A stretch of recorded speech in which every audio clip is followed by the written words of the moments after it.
Thank you very much. It's a privilege and an honor to be in the white intellectual ghetto of the West.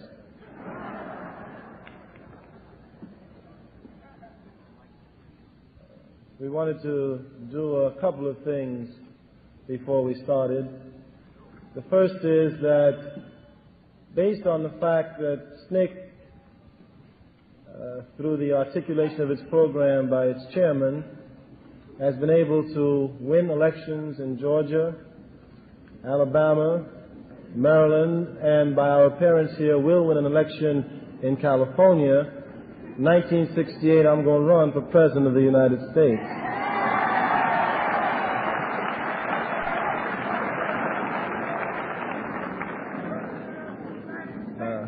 I just can't make it because I wasn't born in the United States. That's the only thing holding me back. We wanted to say that this is a student conference, as it should be, held on a campus, and that we're not ever to be caught up in the intellectual masturbation of the question of black power. That's a function of people who are advertisers that call themselves reporters.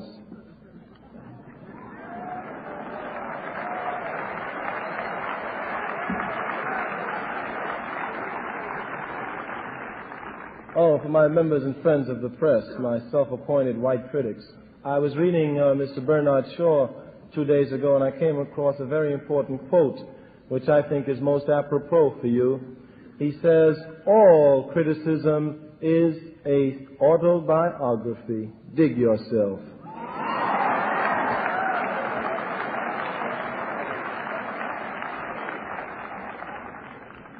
Okay.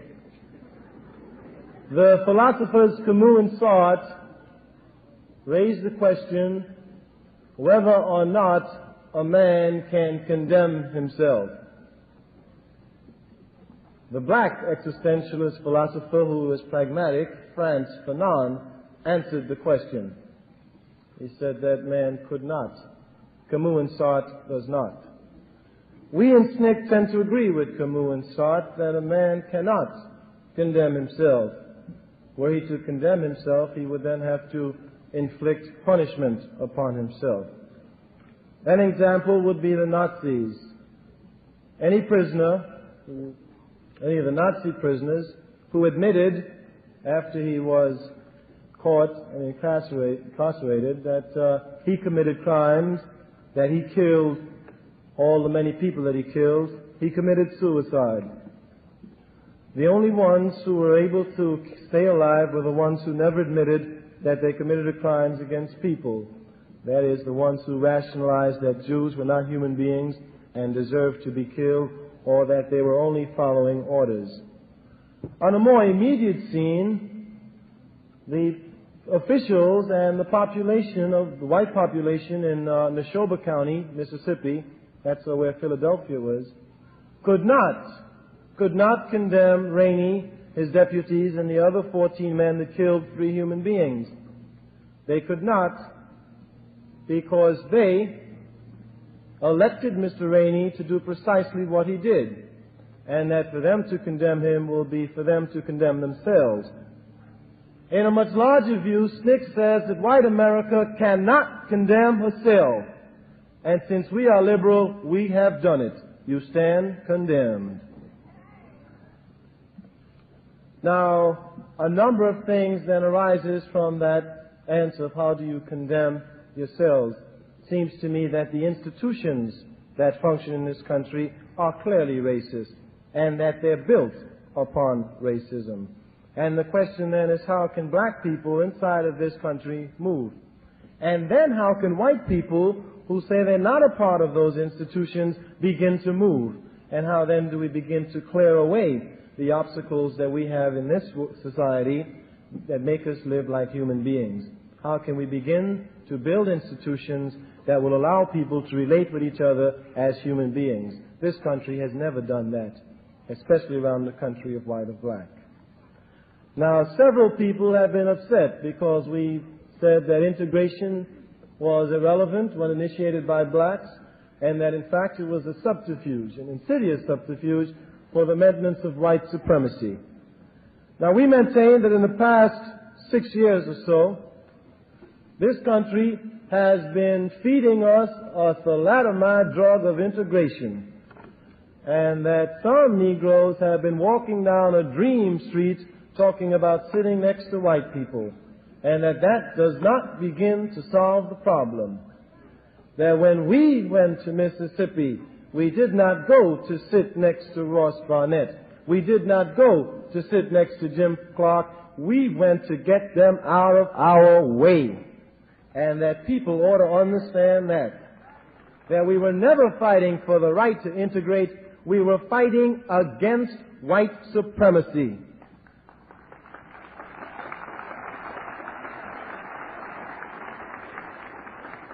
Now then, in order to understand white supremacy, we must dismiss the fallacious notion that white people can give anybody their freedom. No man can give anybody his freedom. A man is born free.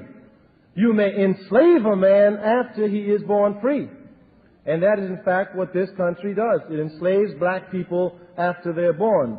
So that the only act that white people can do is to stop denying black people their freedom. That is, they must stop denying freedom. They never give it to anyone. Now, we want to take that to its logical extension so that we could understand then what its relevancy would be in terms of new civil rights bills. I maintain that every civil rights bill in this country was passed for white people, not for black people.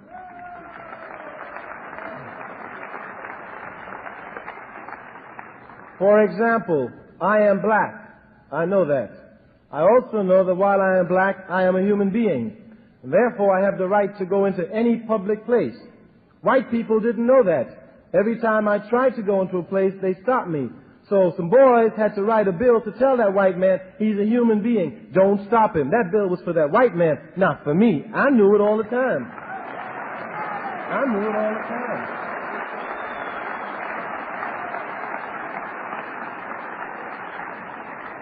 I knew that I could vote and that wasn't a privilege, it was my right.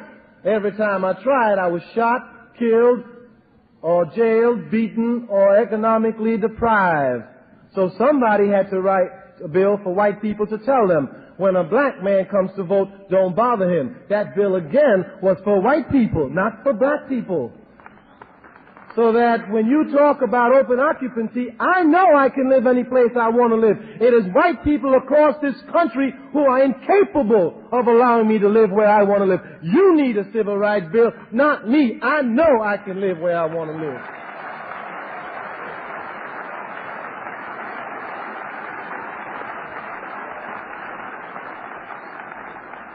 So that the failure to pass a civil rights bill isn't because of black power, isn't because of the Student Nonviolent Coordinating Committee, is not because of the rebellions that are occurring in the major cities. It is incapability of whites to deal with their own problems inside their own communities. That is the problem of the failure of the civil rights bill.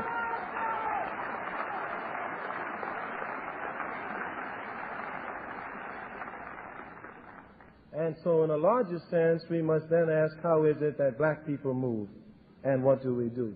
But the question in a greater sense is, how can white people, who are the majority and who are responsible for making democracy work, make it work? They have miserably failed to this point. They have never made democracy work, be it inside the United States, Vietnam, South Africa, the Philippines, South America, Puerto Rico, wherever America has been. She has not been able to make democracy work.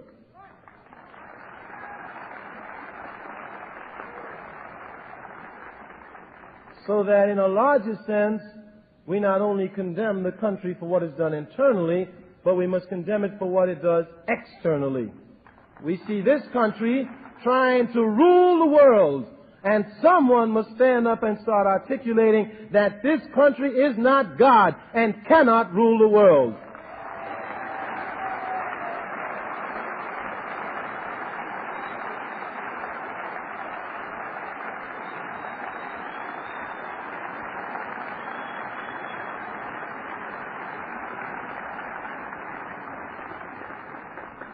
Now then, before we move on, we ought to develop the white supremacy attitudes that we're either conscious or subconscious of. and how they run rampant through the society today.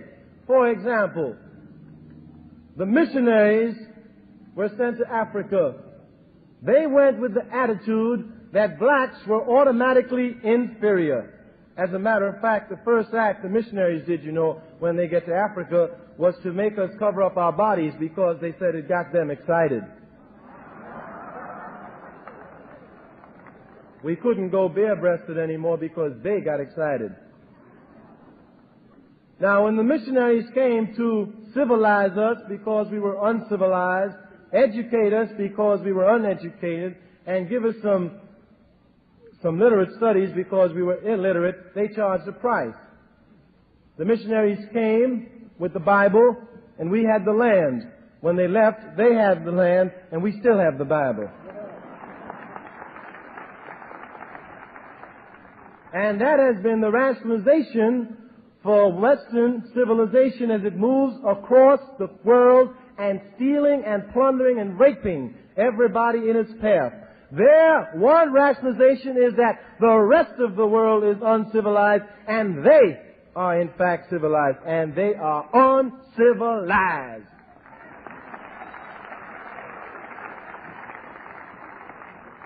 And that runs on today, you see, because what we have today is that we have what we call modern-day Peace Corps missionaries, and they come into our ghettos, and they head start, upward lift, bootstrap, and upward bound us into white society.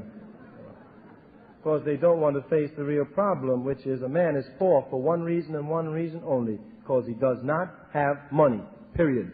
If you want to get rid of poverty, you give people money, period. And you ought not to tell me about people who don't work and you can't give people money without working, because if that were true, you'd have to start stopping Rockefeller, Bobby Kennedy, Lyndon Baines Johnson, Lady Bird Johnson, the Standard Oil, the Gulf Club, all of them. Including probably a large number of the Board of Trustees of this university.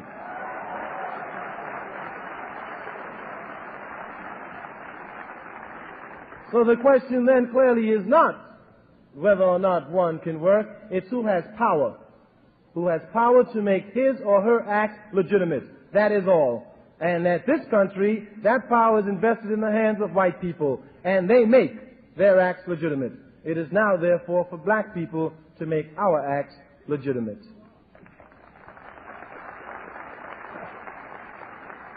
Now, we are engaged in a psychological struggle in this country, and that is whether or not black people will have the right to use the words they want to use without white people giving their sanction to it.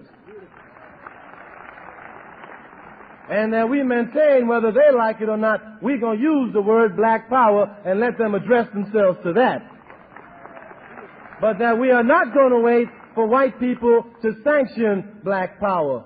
We're tired waiting. Every time black people move in this country, they're forced to defend their position before they move. It's time that the people who are supposed to be defending their position do that. That's white people. They ought to start defending themselves as to why they have oppressed and exploited us.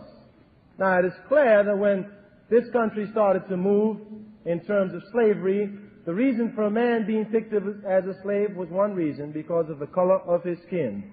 If one was black, one was automatically inferior, inhuman, and therefore fit for slavery. So that the question of whether or not we are individually suppressed is nonsensical, and it's a downright lie.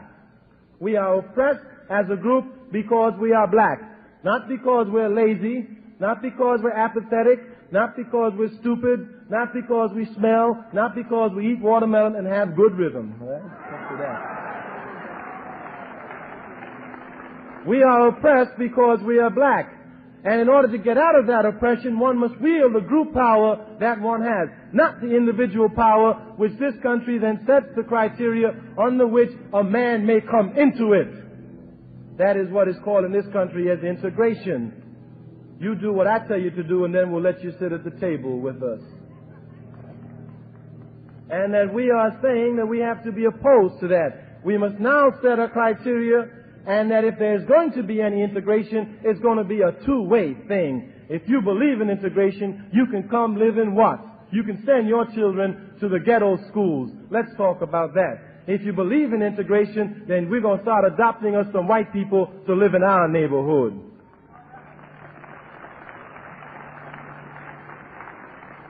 So it is clear that the question is not one of integration or segregation. Integration is a man's ability to want to move in there by himself. If someone wants to live in a white neighborhood and he is black, that is his choice. It should be his right. It is not, because white people will not allow him.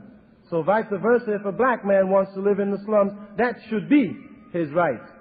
Black people will let him. That is the difference. And it's the difference on which this country makes a number of logical mistakes when they begin to try to criticize the program articulated by SNCC. Now, we maintain that we cannot be afford to be concerned about 6% of the children in this country, black children, who you allow to come into white schools. We have 94% who still live in shacks. We are going to be concerned about those 94%. You ought to be concerned about them too. The question is, are we willing to be concerned about those 94%? Are we willing to be concerned about the black people who will never get to Berkeley, who will never get to Harvard, and cannot get an education, so you'll never get a chance to rub shoulders with them and say, well, he's almost as good as we are. He's not like the others. The question is, how can white society begin to move to see black people as human beings? I am black, therefore I am. Not that I am black and I must go to college to prove myself. I am black, therefore I am. And don't deprive me of anything and say to me that you must go to college before you gain access to X, Y, and Z. It is only a rationalization for one's oppression. The political parties in this country do not meet the needs of people on a day-to-day basis. The question is, how can we build new political institutions that will become the political expressions of people on a day-to-day basis? The question is, how can you build political institutions that will begin to meet the needs of Oakland, California? And the needs of Oakland, California is not 1,000 policemen with submachine guns. They don't need that. They need that least of all.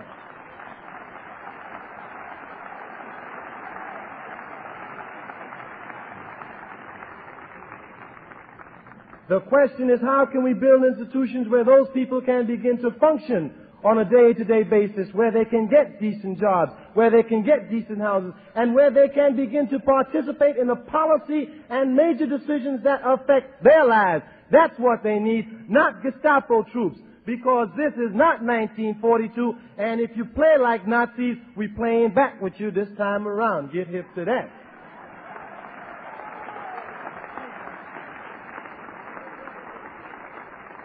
The question then is, how can white people move to start making the major institutions that they have in this country function the way it is supposed to function?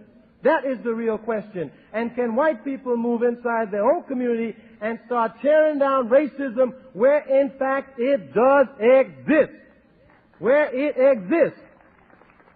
It is you who live in Cicero and stop us from living there. It is white people who stop us from moving into Grenada. It is white people who make sure that we live in the ghettos of this country. It is white institutions that do that.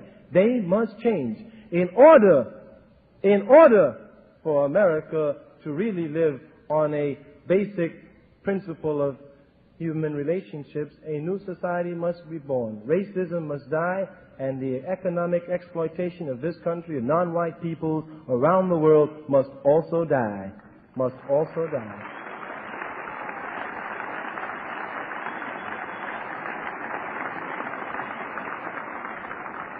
Now, there are several programs that we have in the South amongst some poor white communities. We're trying to organize poor white on a base where they can begin to move around the question of economic exploitation and political disfranchisement.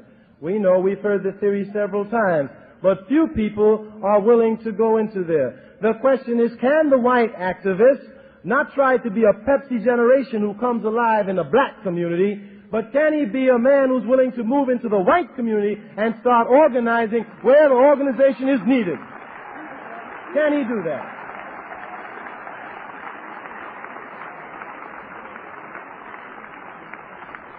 The question is, can the white society or the white activist disassociate himself with two clowns who waste time parrying with each other rather than talking about the problems that are facing people in this state? Can you disassociate yourself with those clowns and start to build new institutions that will eliminate all idiots like them?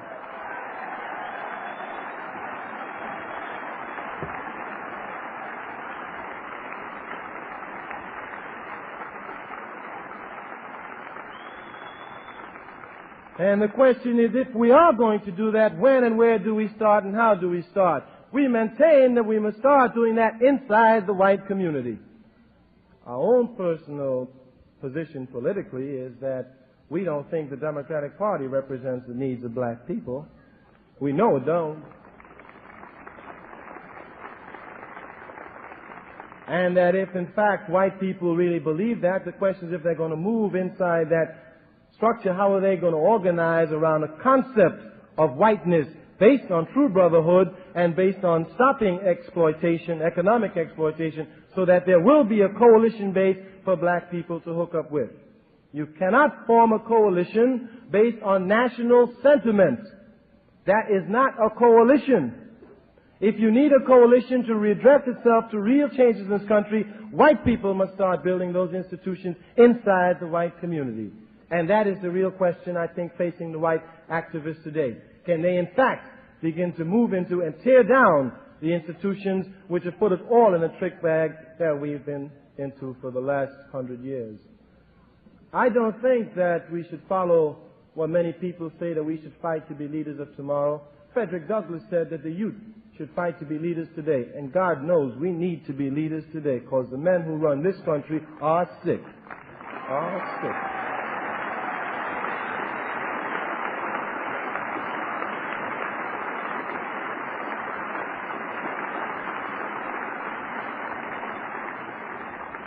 So that can we, on a larger sense, begin now, today, to start building those institutions and to fight to articulate our position, to fight to be able to control our universities. We need to be able to do that. And to fight to control the basic institutions which perpetuate racism by destroying them and building new ones. That's the real question that faces us today. And it is a dilemma because most of us do not know how to work. And that the excuse that most white activists find is to run into the black community. Now, we've maintained that we cannot have white people working in the black community, and we've made it on a psychological ground. The fact is that all black people often question whether or not they are equal to whites, because every time they start to do something, white people are around showing them how to do it. If we are going to eliminate that for the generation that comes after us, then black people must be seen in positions of power doing and articulating for themselves. For themselves.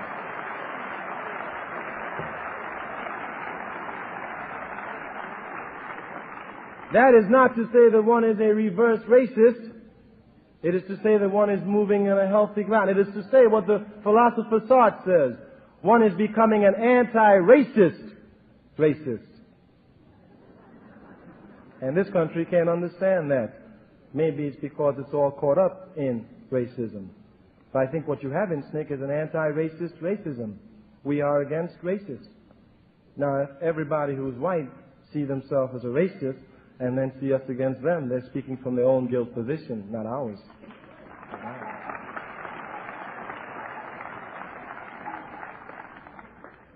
Now then, the question is, how can we move to begin to change what's going on in this country? I maintain, as we have in SNCC, that the war in Vietnam is an illegal and immoral war.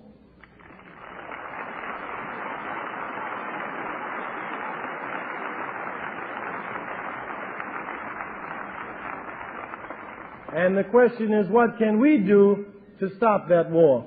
What can we do to stop the people who, in the name of our country, are killing babies, women, and children? What can we do to stop that? And I maintain that we do not have the power in our hands to change that institution, to begin to recreate it so that they learn to leave the Vietnamese people alone, and that the only power we have is the power to say, hell no to the draft. We have to say,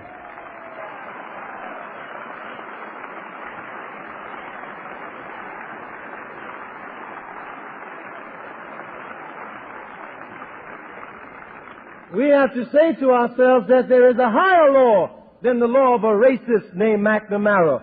There is a higher law than the law of a fool named Rusk.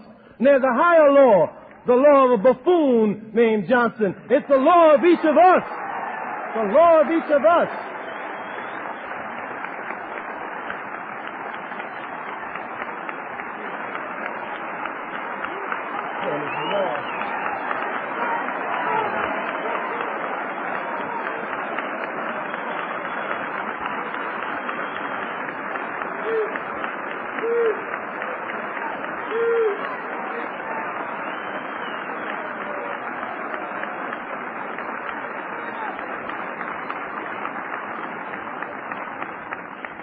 It is the law of each of us saying that we will not allow them to make us hired killers. We will stand packed. We will not kill anybody that they say kill. And if we decide to kill, we're going to decide who we're going to kill.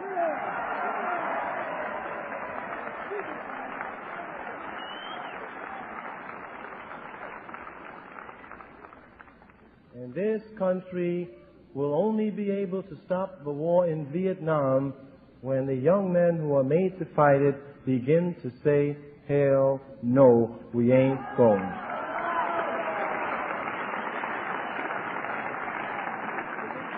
Now then, as a failure, because the peace movement has been unable to get off the college campuses where everybody has a 2S and not going to get drafted anyway. And the question is, how can you move out of that into the white ghettos of this country and begin to articulate a position for those white students who do not want to go? We cannot do that. It is sometimes ironic that many of the peace groups have beginning to call us violent and say they can no longer support us, and we are in fact the most militant organization, peace or civil rights or human rights, against the war in Vietnam in this country today. There isn't one organization that has begun to meet our stance on the war in Vietnam. Because we not only say we are against the war in Vietnam, we are against the draft. We are against the draft. No man has the right to take a man for 2 years and train him to be a killer. A man should decide what he wants to do with his life.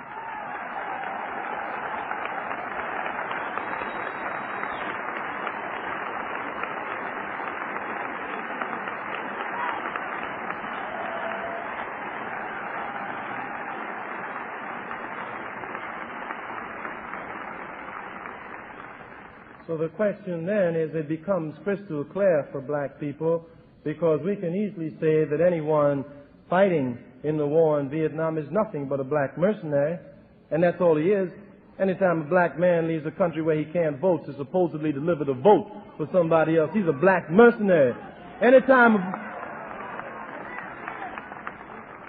a black man leaves this country, gets shot in Vietnam on foreign ground, and returns home and you won't give him a burial in his own homeland, he's a black mercenary. The black mercenary. And that even if I were to believe the lies of Johnson, if I were to believe his lies that we're fighting to give democracy to the people in Vietnam, as a black man living in this country, I wouldn't fight to give this to anybody. I wouldn't give it to anybody.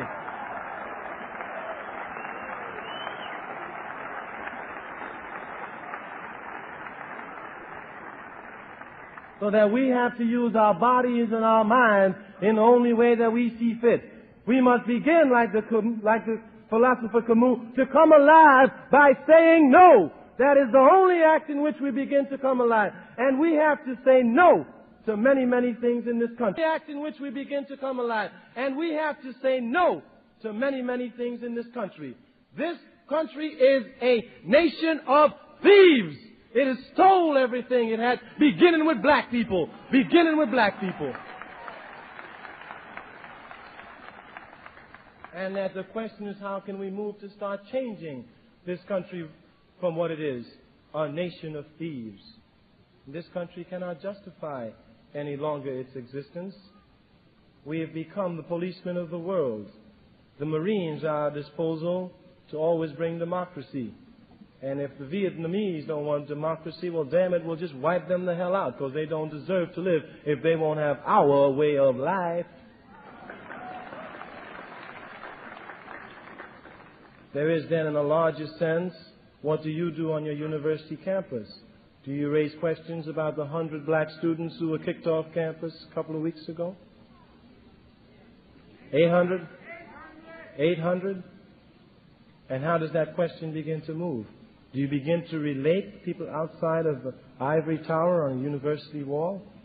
Do you think you're capable of building those human relationships as the country now stands? You're fooling yourself. It is impossible for white and black people to talk about building a relationship based on humanity when the country is the way it is, when the institutions are clearly against us. We've taken all the myths of this country and we found them to be nothing but downright lies. This country told us that if we worked hard, we would succeed. And if that were true, we would own this country lock, stock, and barrel. Lock, stock, and barrel. Lock, stock, and barrel. It is we who have picked the cotton for nothing. It is we who are the maids in the kitchens of liberal white people. It is we who are the janitors, the porters, the elevator men. The we who sweep up your college floors. Yes, it is we who are the hardest workers and the lowest paid. And the lowest paid.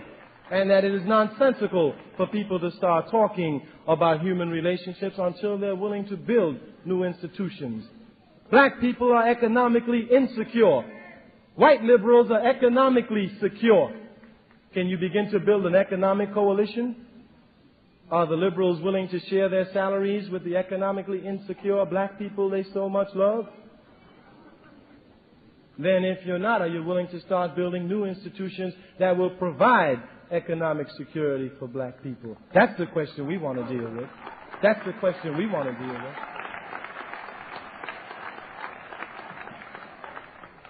We have to seriously examine the histories that we have been told. But we have something more to do than that.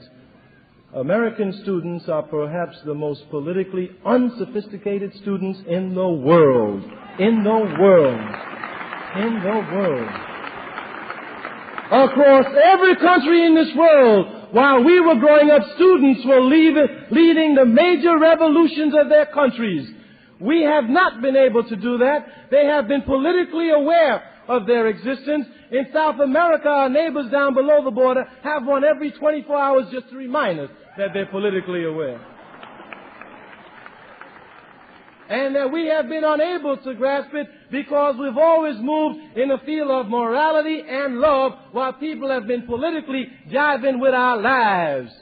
And the question is, how do we now move politically and stop trying to move morally? You can't move morally against a man like Brown and Reagan. You've got to move politically to cut them out of business. You've got to move politically.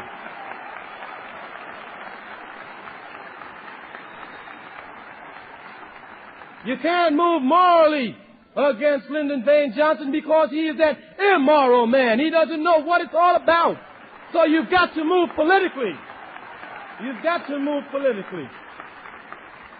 And that we have to begin to develop a political sophistication, which is not to be a parrot. The two-party system is the best party in the world. There is a difference between being a parrot and being politically sophisticated. We have to raise questions about whether or not we do need new types of political institutions in this country, and we insist maintain that we need them now. We need new political institutions in this country. Anytime Lyndon Baines Johnson can head a party which has in it Bobby Kennedy, Wayne Morse, Eastland, Wallace, and all those others supposed to be liberal cats, there's something wrong with that party. They're moving politically, not morally.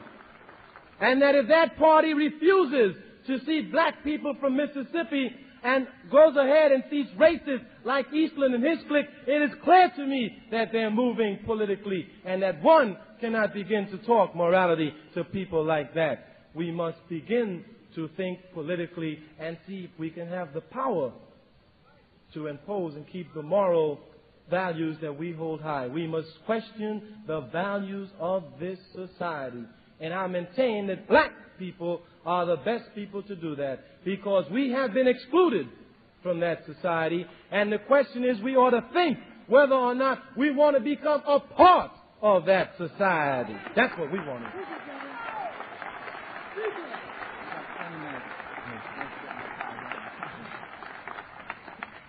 And that is precisely what it seems to me that the Student Nonviolent Coordinating Committee is doing. We are raising questions about this country. I do not want to be a part of the American pie.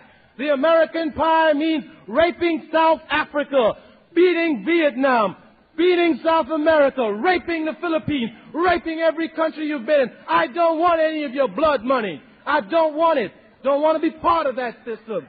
And the question is, how do we raise those questions? How do we raise them as activists? How do we begin to raise them?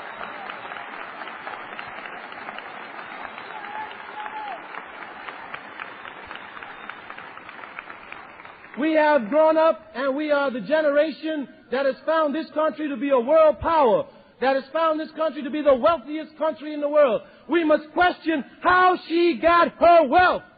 That's what we're questioning. And whether or not we want this country to continue being the wealthiest country in the world at the price of raping everybody else across the world. That's what we must begin to question. And that because black people are saying we do not now want to become a part of you, we are called reversed racists. Ain't that a gas? Now then, we want to touch on nonviolence, because we see that again as the failure of white society to make nonviolence work.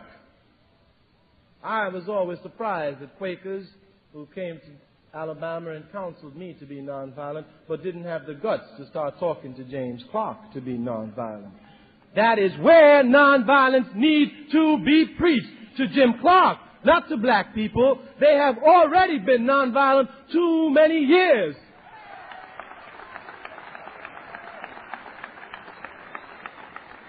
The question is, can white people conduct their nonviolent schools in Cicero, where they belong to be conducted, not among black people in Mississippi? Can they conduct it among the white people in Grenada, 6'2" men who kick little black children? Can you conduct nonviolent schools there? That is the question that we must raise, not that you conduct nonviolence among black people. Can you name me one black man today who's killed anybody white and is still alive? Even after a rebellion, when some black brothers throw some bricks and bottles, 10,000 of them have to pay the crime. Because when the white policeman comes in, anybody who's black is arrested because we all look alike.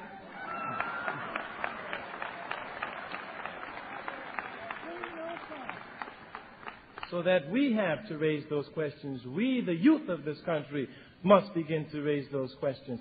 And we must begin to move to build new institutions that's going to speak to the needs of people who need it. We are going to have to speak to change the foreign policy of this country. One of the problems with the peace movement is that it's just too caught up in Vietnam. And that if we pulled out the troops from Vietnam this week, next week you'd have to get another peace movement for Santo Domingo. And the question is, how do you begin to articulate needs to change the foreign policy of this country? A policy that is decided upon rape, a policy in which the decisions are made upon getting economic wealth at any price. At any price. Now, we articulate that we therefore have to hook up with black people around the world, and that hookup is not only psychological but becomes very real. If South America today were to rebel and black people were to shoot the hell out of all the white people there, as they should, then Standard Oil would crumble tomorrow. If South Africa were to go today, Chase Manhattan Bank would crumble tomorrow. If Zimbabwe, which is called Rhodesia by white people, were to go tomorrow, General Electric would cave in on the East Coast. The question is, how do we stop those institutions that are so willing to fight against communist aggression but closes their eye to racist oppression? That is the question that you raise. Can this country do that? Now, many people talk about pulling out of Vietnam. What will happen? If we pull out of Vietnam, there will be one less aggressor in there. We won't be there. We won't be there. And so the question is, how do we articulate those positions? And we cannot begin to articulate them from the same assumptions that the people in the country speak, because they speak from different assumptions than I assume what the youth in this country are talking about. That we're not talking about a policy or aid or sending Peace Corps people in to teach people how to read and write and build houses while we steal their raw materials from them. Is that what we're talking about? Because that's all we do. Well, underdeveloped countries need information on how to become industrialized so they can keep their raw materials where they have it, produce them, and sell it to this country for the price it's supposed to pay. Not that we produce it and sell it back to them for a profit and keep sending our modern-day missionaries in, calling them the sons of Kennedy. And that if the youth are going to participate in that program, how do you raise those questions where you begin to control that Peace Corps program? How do you begin to raise them? How do we raise the questions of poverty? The assumption for this country is that if someone is poor, they are poor because of their own individual blight. Oh, they weren't born on the right side of town. They had too many children. They went in the army too early. Their father was a drunk. They didn't care about school. They made a mistake. That's a lot of nonsense. Poverty is well calculated in this country. It is well calculated. And the reason why the poverty program won't work is because the calculators of poverty are administering it. That's why it won't work.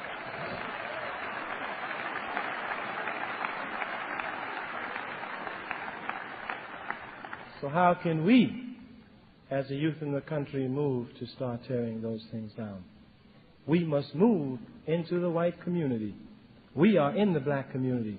We have developed a movement in the black community. The challenge is that the white activist has failed miserably to develop the movement inside of his community. And the question is, can we find white people who are going to have the courage to go into white communities and start organizing them? Can we find them? Are they here? And are they willing to do that? Those are the questions that we must raise for the white activists. And we're never going to get caught up in questions about power. This country knows what power is. It knows it very well. And it knows what black power is because it's deprived black people of it for 400 years. So it knows what black power is. But the question of why do white people in this country associate black power with violence? And the question is because of their own inability to deal with blackness. If we had said Negro power, nobody would get scared. Everybody would support it.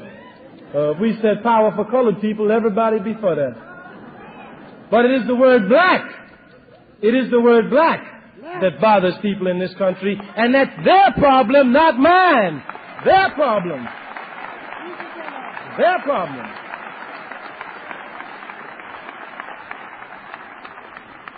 Now, there's one modern-day lie that we want to attack and then move on very quickly, and that is the lie that says anything all black is bad. Now, you're all college university crowd. You've taken your basic logic course. You know about a major premise and minor premise. So people have been telling me anything all black is bad. Let's make that our major premise. Major premise. Anything all black is bad. Minor premise or particular premise. I am all black. Therefore.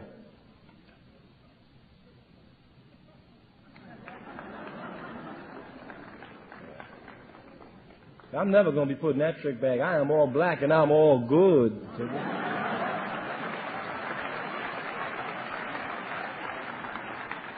Anything all black is not necessarily bad. Anything all black is only bad when you use force to keep whites out. Now that's what white people have done in this country, and they're projecting their same fears and guilt on us, and we won't have it. We won't have it. Let them handle their own fears and their own guilt. Let them find their own psychologists. We refuse to be the therapy for white society any longer. We have gone mad trying to do it. We have gone starved, raving mad trying to do it. I look at Dr. King on television every single day, and I say to myself, now there is a man who is desperately needed in this country. There is a man full of love. There is a man full of mercy. There is a man full of compassion. But every time I see Lyndon on television, I said, Martin, baby, you got a long way to go.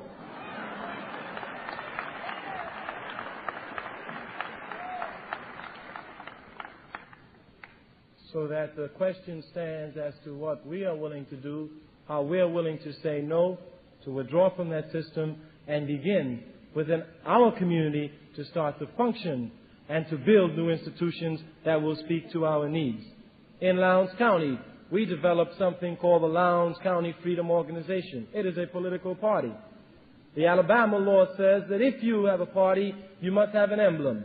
We chose for the emblem a black panther, a beautiful black animal, which symbolizes the strength and dignity of black people. An animal that never strikes back until he's back so far into the war, he's got nothing to do but spring out. Yeah. And when he springs, he does not stop. Now, there is a party in Alabama called the Alabama Democratic Party. It is all white. It has as its emblem a white rooster and the words white supremacy for the right. Now, the gentlemen of the press, because they're advertisers, and because most of them are white, and because they're produced by that white institution, never calls the Lowndes County Freedom Organization by its name, but rather they call it the Black Panther Party. Our question is, why don't they call the Alabama Democratic Party the White Cock Party?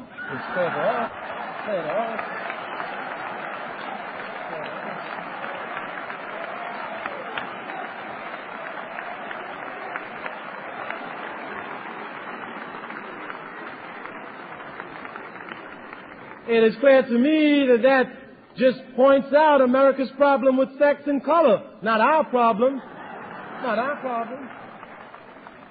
And it is now white America is going to deal with those problems of sex and color. If we were to be real and to be honest, we would have to admit that most people in this country see things black and white. We have to do that. All of us do. We live in a country that's geared that way. White people would have to admit that they are afraid to go into a black ghetto at night. They are afraid. That's a fact. They're afraid because they'd be beat up, lynched, looted, cut up, etc., etc. That happens to black people inside the ghetto every day, incidentally. And white people are afraid of that. So you get a man to do it for you, a policeman. And now you figure his mentality where he's afraid of black people. The first time a black man jumps, that white man gonna shoot him. He's going to shoot him. So police brutality is going to exist on that level because of the incapability of that white man to see black people come together and to live in the conditions. This country is too hypocritical, and that we cannot adjust ourselves to its hypocrisy. The only time I hear people talk about nonviolence is when black people move to defend themselves against white people. Black people cut themselves every night in the ghetto. Don't anybody talk about nonviolence. Lyndon Baines Johnson is busy bombing the hell out of Vietnam. Don't nobody talk about nonviolence. White people beat up black people every day. Don't nobody talk about nonviolence. But as soon as black people start to move, the double standard comes into being. You can't defend yourself. That's what you're saying. Because you show me a man who would advocate aggressive violence that would be able to live in this country. Show him to me. The double standards again come into itself. Isn't it ludicrous and hypocritical for the political chameleon who calls himself a vice president in this country? So, to stand up before this country and say looting never got anybody anywhere? Isn't it hypocritical for Lyndon to talk about looting, that you can't accomplish anything by looting and you must accomplish it by the legal ways? What does he know about legality? Ask Ho Chi Minh, he'll tell you.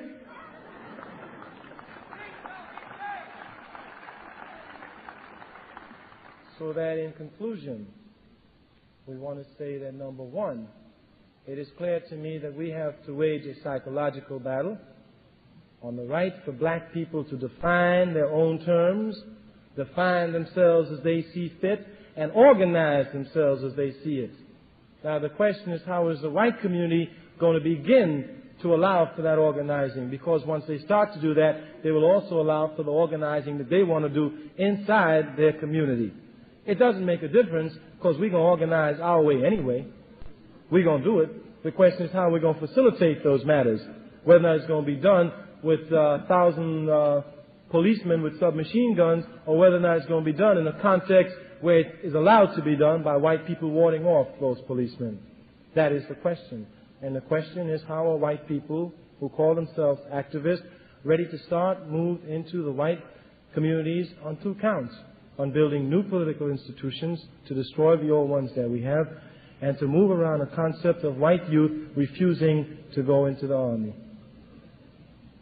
so that we can start then to build a new world. It is ironic to talk about civilization in this country. This country is uncivilized. It needs to be civilized. It needs to be civilized.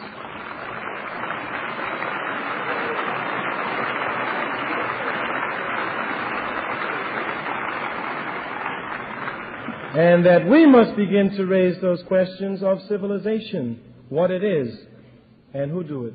And so we must urge you to fight now to be the leaders of today, not tomorrow. We've got to be the leaders of today. This country is a nation of thieves.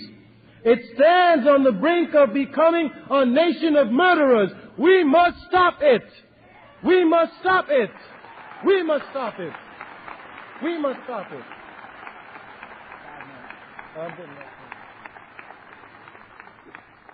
And then, therefore, in a larger sense, is the question of black people.